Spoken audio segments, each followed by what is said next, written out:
আজ চলে এসেছি আমার মায়ের হাতের স্পেশাল শুক্তো রান্না নিয়ে। মায়ের হাতের এই শুক্তো রান্নাটা অসাধারণ লাগে আমার, তাই আজ ভাবলাম এই স্পেশাল শুক্তো রেসিপিটা তোমাদের সাথেও শেয়ার করা যাক। তাহলে চলো শুক্তো রান্নার উপকরণগুলো জানিয়ে। আলু, কুমড়ো, বটবটি, পটল ও সজনা ডাঁটা এভাবেই টুকরো করে কেটে নেওয়া হয়েছে।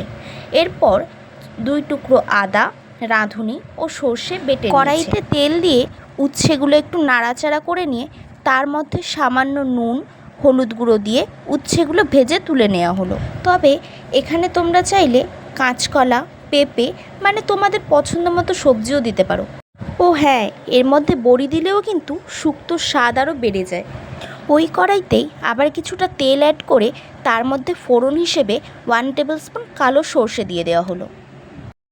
কাঁচা সবজিগুলো দিয়ে নাড়াচাড়া করে নিয়ে তাতে ভাজা উচ্ছেগুলোও দিয়ে দেওয়া হলো স্বাদ মতো নুন ও হলুদ গুঁড়ো। রাঁধুনি, সর্ষে ও আদার পেস্ট দিয়ে ভালোভাবে সবজির সাথে মিশিয়ে নিয়ে জল দিয়ে দিল। এরপর ঢাকনা দিয়ে ফুটিয়ে নামিয়ে নিলেই রেডি হয়ে গেল সুন্দর স্বাদের শুক্তো রেসিপি। এবার গরম গরম ভাতে পরিবেশন করে ফেলুন। এর স্বাদ মুখে লেগে থাকার মতো। এর ভাগ তো দিতে পারবো না, তবে রেসিপিটা শেয়ার করে দিলাম।